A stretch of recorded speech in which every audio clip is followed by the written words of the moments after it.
Good afternoon, everybody. It's like I'm talking to a classroom. I've got a couple announcements, then love to take some questions for you. When the president came in for this term, he commented on how challenging it had been to deal with the affordability crisis in pharmaceutical medications. Often commenting on the fact that he'd been able to reduce the price by 1/8 of 1% at one point in the first administration, and he thought that was a massive achievement because it's usually just skyrocketing. And it's an important issue for a lot of folks in America because almost 1 in 3 Americans, when they go to a pharmacy to pick up a medication that their doctors prescribe for them, leaves empty-handed because they can't afford the medication, especially for branded products.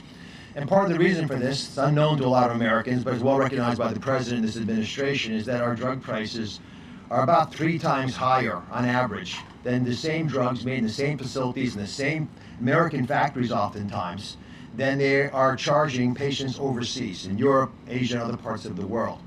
It's global freeloading. It's wrong. The president demanded that we change it, and as most of you know, we spent much of last year negotiating with the 17 largest pharmaceutical companies that drive over 80% of the entire business in branded pharmaceuticals, and every single one of them agreed to a most favored nation drug pricing strategy, which simply stated means that these medications, especially going into the future, will be priced at the same amount as the rest of the world. It doesn't mean price fixing.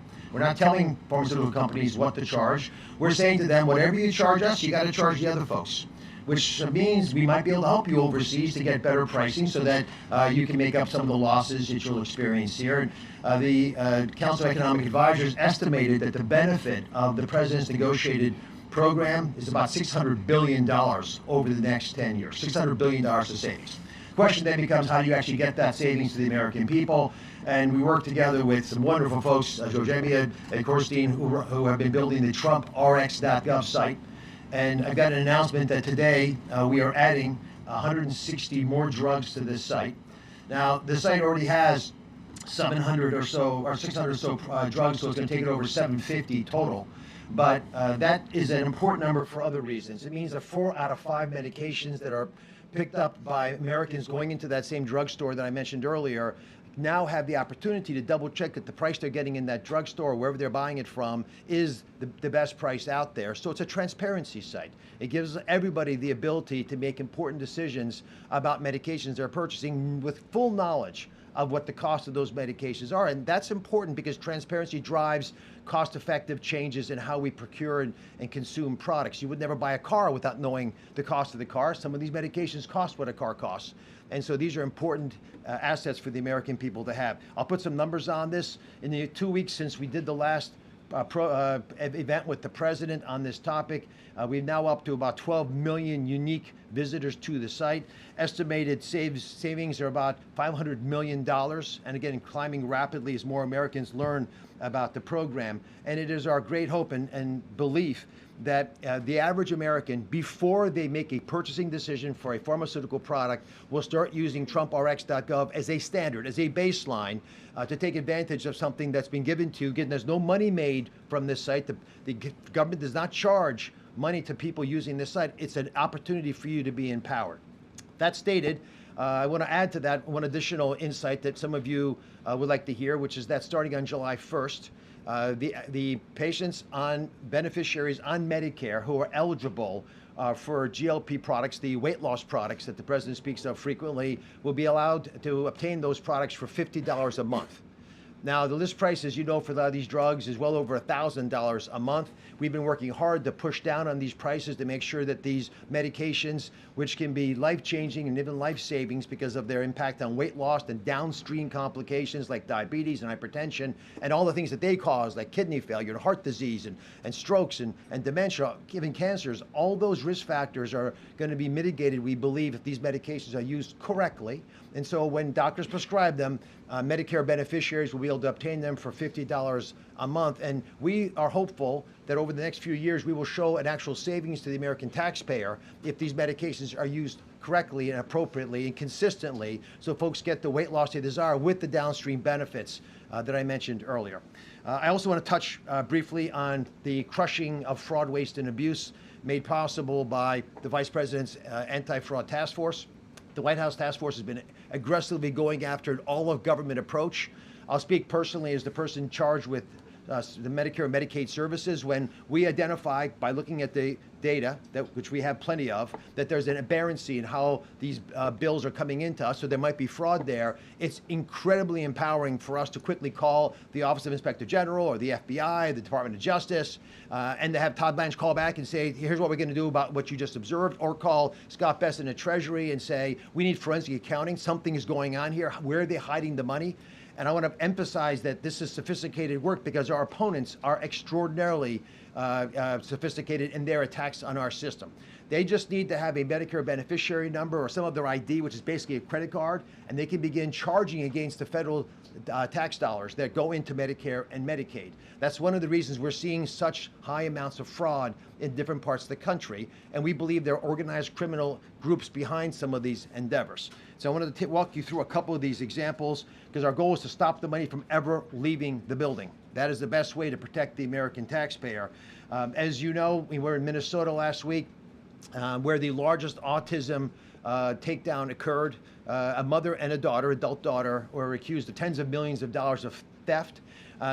Just to put this in perspective, the reason these are so important is if you defraud the system, you don't just take money out of the system. People steal your money. The money from our most vulnerable Americans are going to steal their health. They'll steal their life. And that's what we have been seeing in some of these takedowns. Unfortunately, when these events don't happen in a timely fashion, you lose the whole program. So in Minnesota, the state itself stopped non-emergency medical transportation, which is when you need someone to take you to the doctor's appointment. They cut the whole program. It's gone. It's finished. Because they could not deal with the fraud. It went from an estimated $1 million a year, how much can it cost to take a card to a doctor's office, to over $100 million a year, so they killed the program. And that, of course, we believe, because it doesn't provide the kind of care we desire for our fellow Americans, can be problematic. We don't want that to happen in other endeavors as well. So we've been working with the state of Minnesota. We're not happy with some of the things we've been encountering as we look at their receipts on the services they provided, which is why we deferred $350 million to the state of Minnesota, and we're waiting to hear feedback from them. Other states have also been problematic. California comes to mind, where we've made several trips of late. 1/3 of all of the hospice in the entire country. And hospice is a precious, beautiful program built in the 80s to take care of people with dignity in the last months of their life. Classically, someone has metastatic cancer, they're going to die.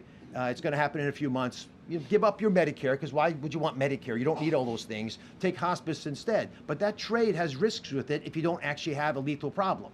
And when 1/3 of all the hospices in the entire country are in Los Angeles, not even California, and Los Angeles, that creates issues. First of all, it's not plausible, but it also means someone's been ignoring the problem. And in fact, there was a call 4 years ago by the state auditor in California to address these problems. It was not managed, so our agency has now suspended payments to 850, almost half of all the hospices in California now have been suspended, but they're no longer being paid.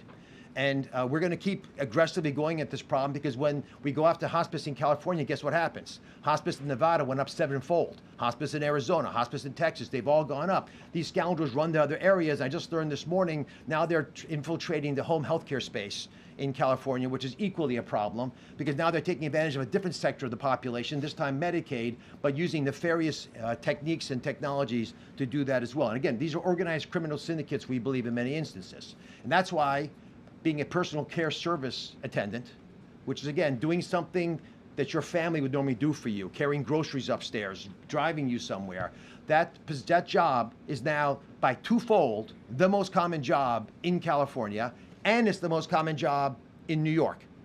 Again, this defies belief that you can get that much growth in single sectors, but these are well-paid jobs that have become now ubiquitously available. There's not been strong guardrails. The last administration did not think that this was an important endpoint. The endpoint was enrolling people and getting people onto these different programs, and that has led to a tremendous opportunity for corrupting the system, and that's what we're witnessing.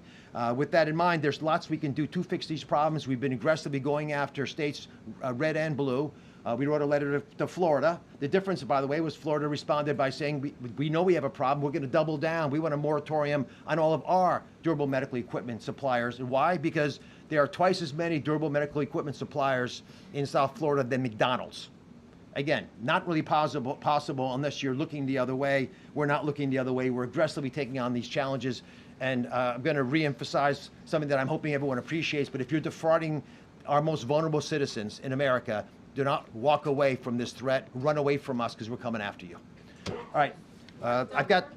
Give me 1 second. I was actually given a cheat sheet, which you all know I got. Shelby, the new media, take it away. Thanks. I actually wanted to ask about that nationwide moratorium. Industry groups are really concerned about growth and employment getting hurt if that moratorium expands beyond 6 months. Would you rule out an extension of that moratorium, or do you expect that it's going to be expanded? I'm not going to rule out an extension. We have been talking to industry groups about these moratoriums. In fact, just as for everybody watching, all of you as well, we benefit from whistleblowers.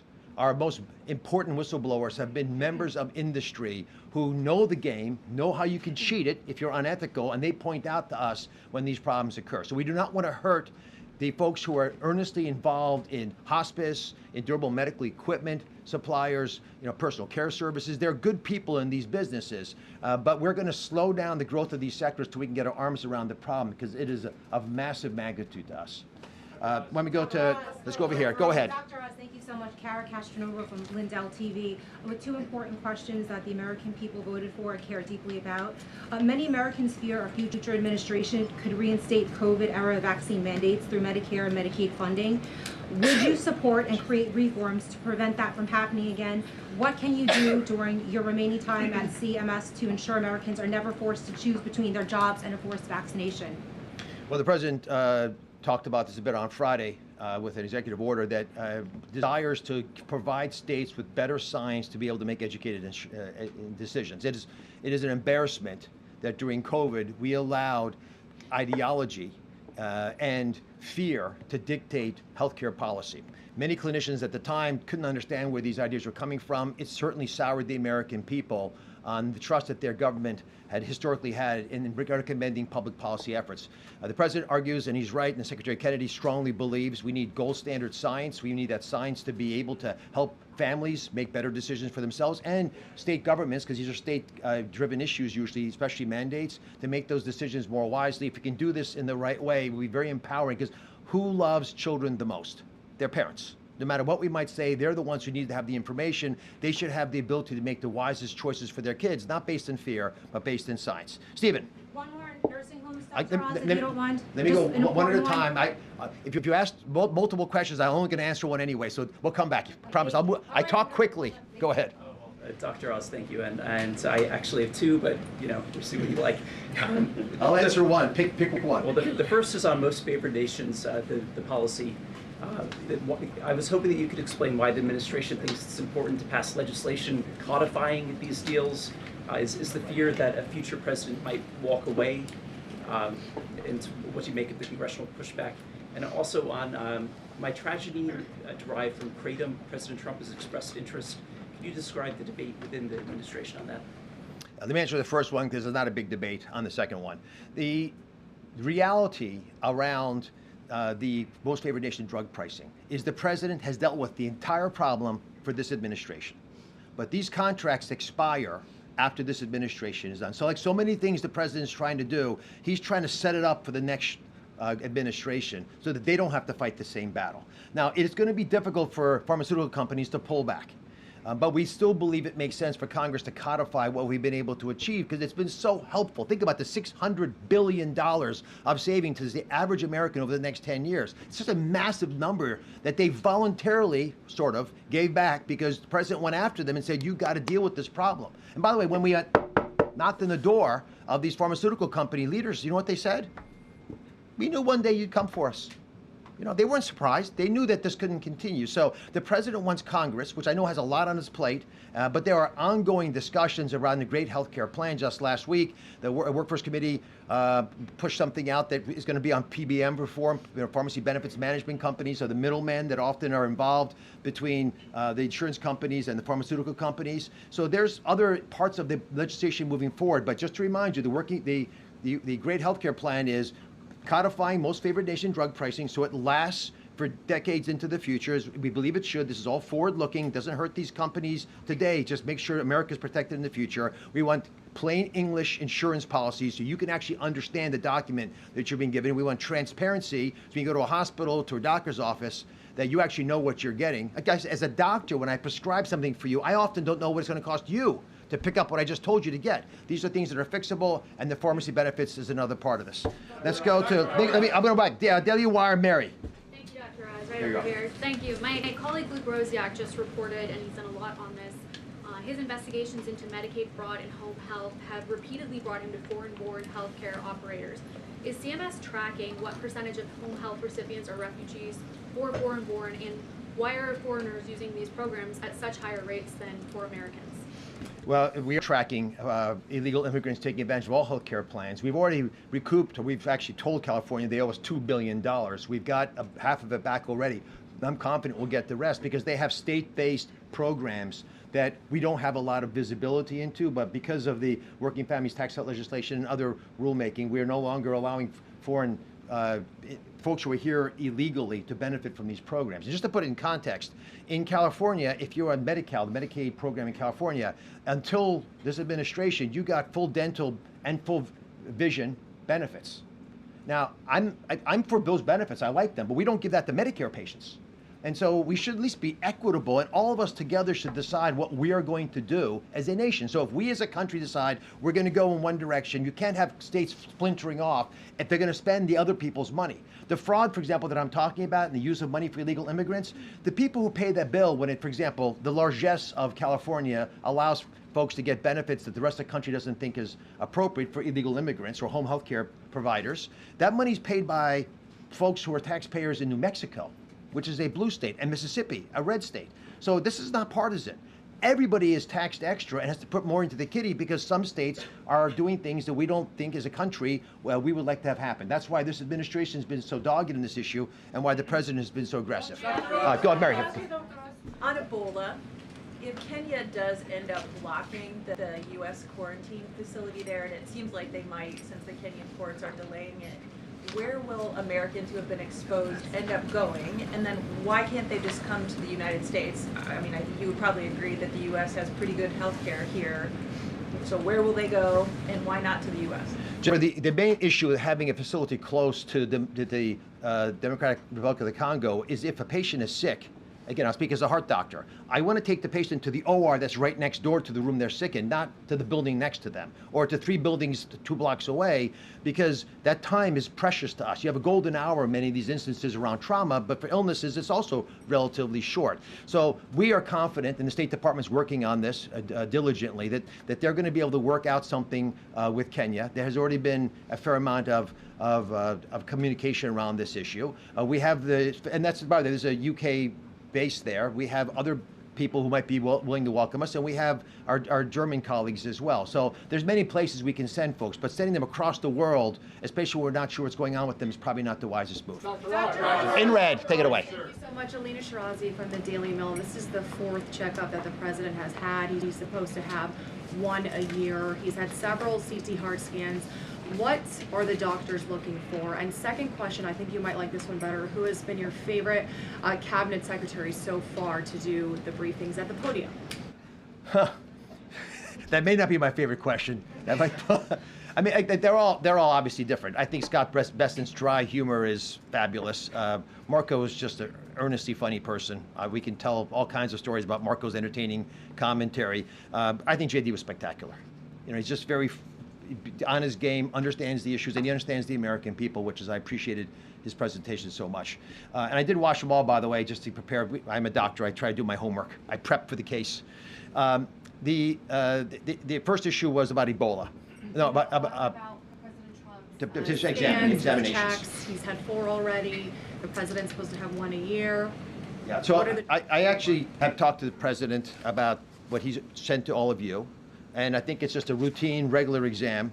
You remember I had the president on my show 10 years ago, and he also presented records. And at the time, I was stunned at how well he was doing, because so many of these numbers naturally over time will start going in the wrong direction. But if you look at these records, they're spectacular. You know, his cholesterol, his blood pressure, all the numbers are starting in excellent parameters. His ability, and listen, I work with him frequently.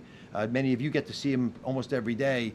That amount of energy and that amount of mental acuity does not exist in a vacuum. You have to have a vessel to carry it, and the president has a unique ability to just keep going at all hours of the day with remarkable strength. Let's go.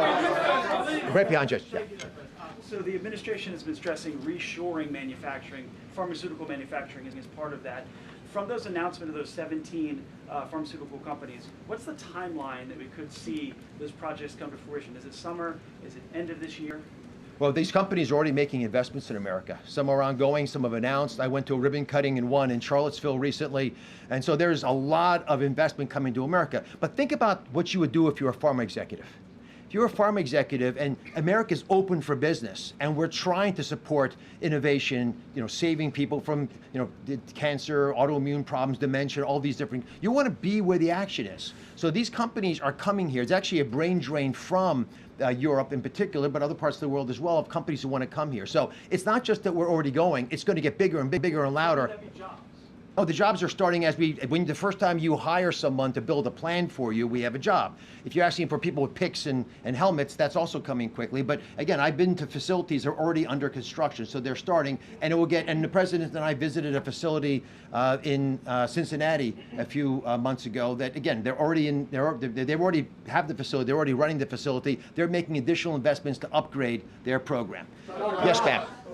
Thank you so much. I know this isn't your wheelhouse, but you are speaking on behalf of the White House today.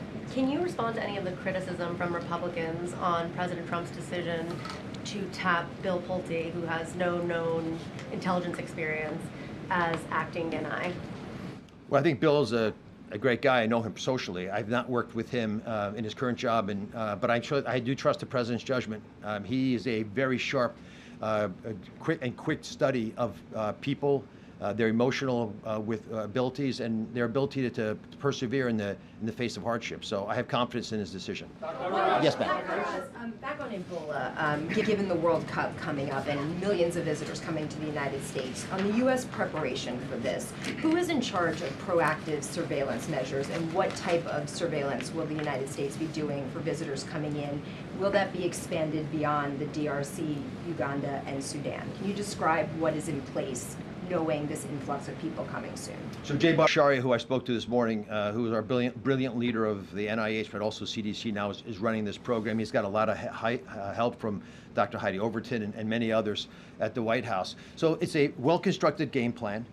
They aggressively got into, and they're funding now, a lot of the treatments that are being offered in the DRC and the Kenya facilities, just an extra way for us to take folks who are Americans who need help. But we have very purposefully put up testing tools and mechanisms at the major airports that people will be traveling through.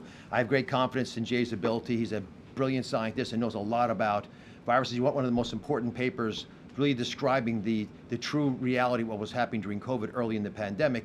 It got him in the hot water because it was not convenient to hear it, but he's a brave man who will make the right decisions and be transparent about them. In pink. Just back to the question about Bill Pulte, congressional statute says any appointee for the position of the Director of National Intelligence shall have extensive national security expertise. What extensive national security expertise does he have? Ma'am, you're asking me a question that's not in my lane. I'm so focused on making sure Americans are healthy that I have not been looking at what other agencies. And the edge, go ahead. Yellow tie, go. Thank you, sir. Thank you. All right. Okay. That was fun. Dr. Oz, just now you said that it should be surprising to people that personal care service attendant is now by twofold the most common job in California and the most common job in New York. The U.S. healthcare industry has been growing rapidly, 7 to 8% annually. It's an estimated $5.3 trillion in growth. Healthcare accounts for about 18% of GDP. Why should people be surprised that in two of the most populous states in the country, a healthcare-related job like that would be a common job when it is, again, one of the fastest growing and continuously growing industries in the U.S.? I mean, what's going on here? The primary difference between paying for hernia operation and paying someone to be a personal care service is the reason it's concerning to us. If you're having a hernia operation, you have a scar. So I know you got something, and you have a doctor who is licensed, and you had it done in a facility that's also credentialed and has been inspected. When you get personal care services, it's an unlicensed person in an unmonitored setting, promising they did something. That's a lot of handshakes and, finger crossing and hoping that it worked out okay. This is a problem that has been growing for years. It's just gotten now to a crisis mode. It is just difficult to imagine that it's twice as many jobs as anything else. It's not that healthcare jobs aren't important, of course they are. But if we put guardrails around these programs, we'll allow them to thrive. I'm here because I love Medicaid. The president has already said he loves and cherishes Medicaid and Medicare. Medicaid in particular is the ultimate payer of last resort. We cannot allow these programs to be defrauded into a turmoil that they cannot pull up from. And so if we love these programs, we'll make the difficult decisions. Let me pivot from that just to describe what came out yesterday, which is the work requirement rule that our agency, and Dan Brillman and Caprice Knapp did a fantastic job writing this, dealt with a lot of states, but as you know, in the Working Families Tax Cut legislation, which I believe saved Medicaid. And the reason I say that is our actuarials told us we would be spending $5.4 trillion more for this program over the next decade if we didn't deal with some of the legalized money laundering that was siphoning money out of the program. Part of the reason that this is so attractive to states is they could take money in ways that it was not designed to be used, paying people along the way so they didn't have to pay for it themselves. I get it. I understand why the governors did it, but it didn't align the president with the governors. With that law, we also had a work requirement rule. Now, what was that? The work requirement was based on concepts that date back from when Bill Clinton was president, with the temporary assistance for needy families. When the Democratic administration said the fraud is getting so bad, the abuse so big in these programs, we need to clean them up. We need to get people to try to work. It's a path to prosperity. I hope you share this belief, that we're put on this earth with agency to change our future, change the country's future, to make the planet a better place. We're put here to make a difference. But if you're sitting at home, which is true for the millions of people who are able-bodied on Medicaid, on average, you're spending 6.1 hours watching television or just hanging around. That's not why you're here. So as a path to prosperity, Congress very wisely said, let's get you back into the workforce. Let's require you to get free health care coverage, to be able to work for 20 hours a week, or volunteer to make up the difference if you haven't worked 20 hours, or get an education, just participate. And so that rule came out. It's I think, beautifully written effort to try to define for our nation what your part of the puzzle is. Because if you are going to get something that of value from the American people, there should be some obligation, if you're able to. If you're not able to, if you're disabled, if you're, in one of the categories that are well defined in general, not able to work, it's different. But if you can work, you should get up and work again, because that's historically how it always was. In 1965 rather, when Medicaid was created, that was the deal. There were 11 million people in the program. We've perverted that.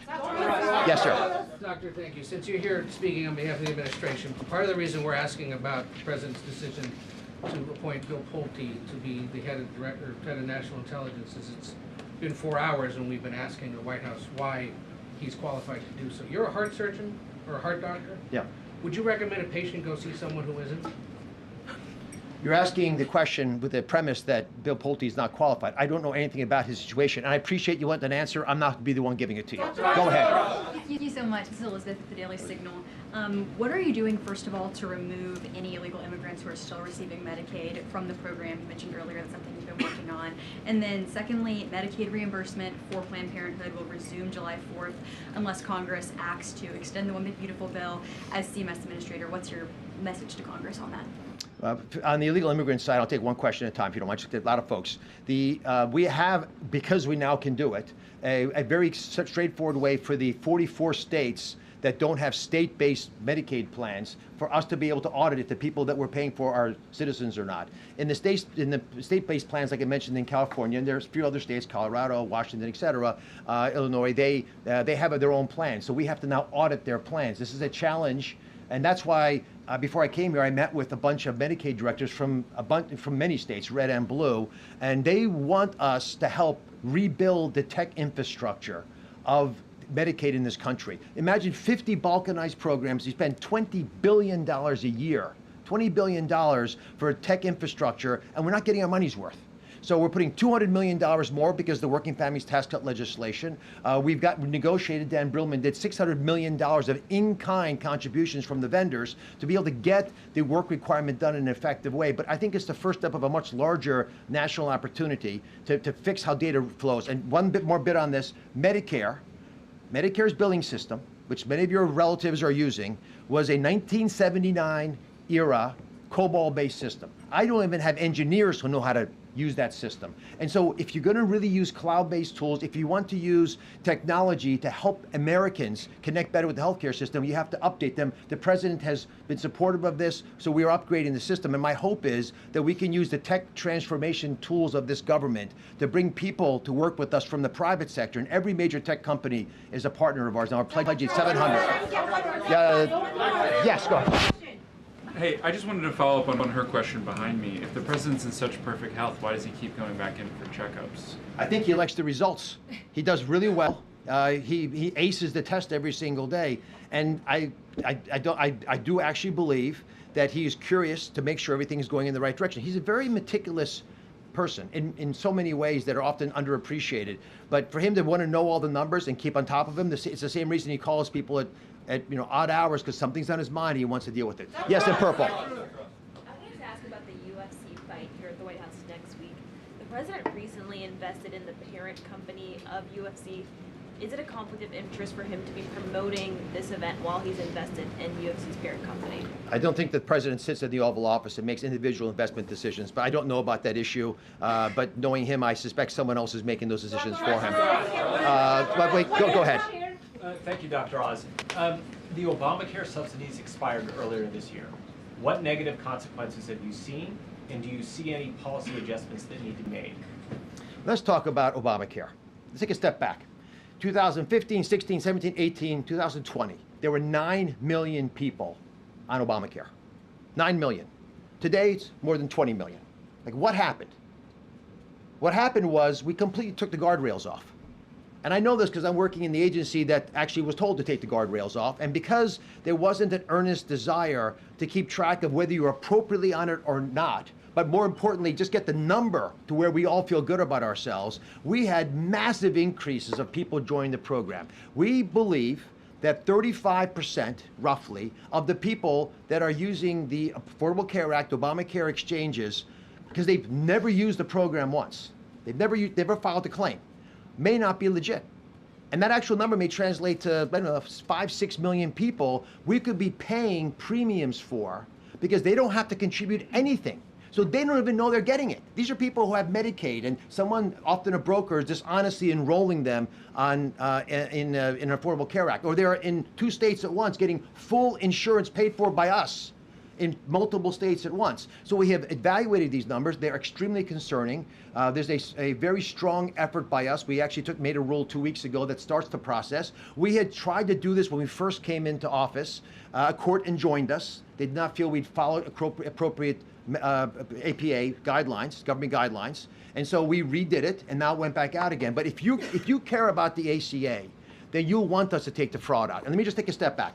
If we want you to go back to work on Medicaid, what's going to happen? You're going to start making money. As you make money, you're going to make enough money, you get above the poverty level, you're going to want to buy an Affordable Care Act product.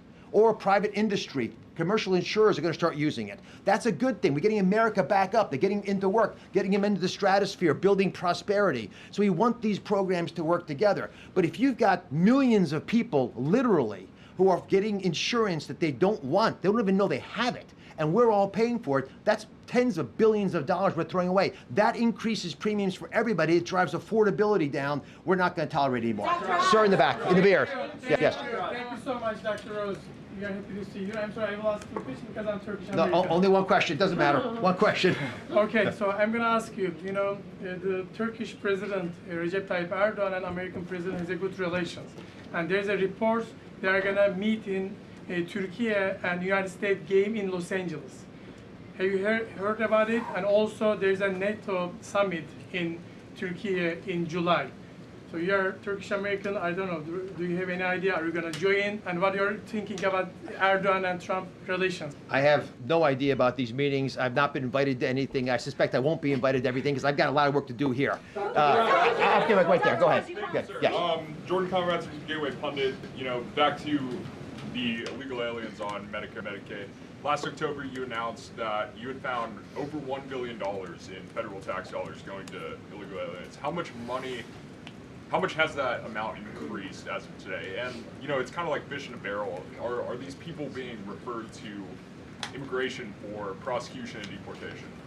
The number has doubled from what I said last year. We're about $2 billion. The good news is that many states realize this is a problem and they themselves have stopped doing this. Listen, it's the same basic story again and again. We as a nation make a decision because we're one people. Individual states have to take that decision and use it to the best of their ability. Some states don't do as good a job as other states.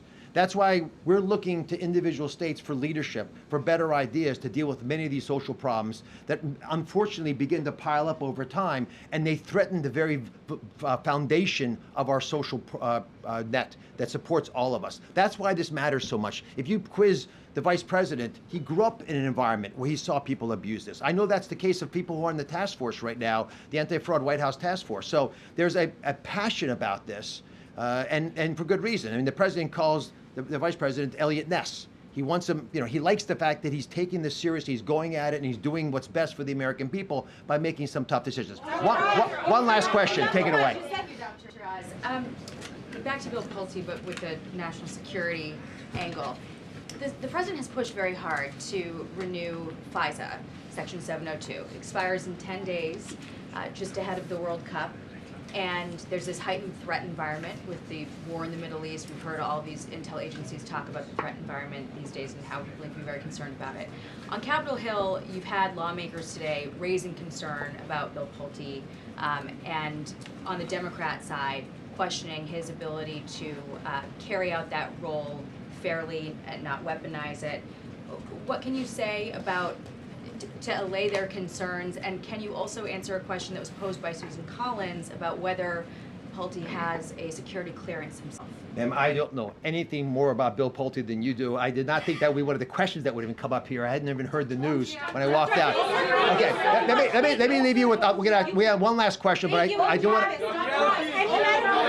Okay, go ahead, ask me. I'll come to you. I have a GOP question. What's your question? Very Do you quick. have any medical advice for the Americans out there that are suffering from a very serious ailment called Trump derangement syndrome?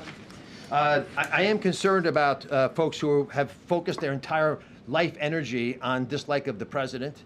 It's disheartening to see people lost in that way, but treating stupid is really hard, and it becomes a real problem. And these folks are off. Now, GLP-1s. Let me just answer for because I'm out of time. And very quick one. Are Americans getting real deal medication, brand name like Wegovy, Ozempic, or it will be generic on Trump RX at $50 monthly rate? The Trump RX product is the real deal, the true API, the pharmaceutical product that's made by the two major providers right now, which are Novo Nordisk and Eli Lilly. There are other companies coming into the space. We have these products that are given by these companies as part of this deal, so we like to use the real product to be able to satisfy the needs of the American consumer. It's the brand. It's a brand name. Last question from the middle. Go with last question. Take it away. Thank you, Dr. Oz. So Kenya basically has stopped, has asked U.S. not to build the quarantine facility there. And the people, the responders from here who are supposed to go there, do you think the Trump administration's policy of not allowing people who are exposed, Americans who are exposed to the virus, come back to the U.S. will dissuade these responders from going there? No, I think we're going to work out with Secretary Rubio's leadership a very favorable arrangement with Kenya. I've been to Kenya. It's a beautiful country, very sophisticated people. They're going to do the right thing for everybody, and I think it's a perfect solution. I thank you very much for letting me participate. God bless you all. Take care. Microplastics.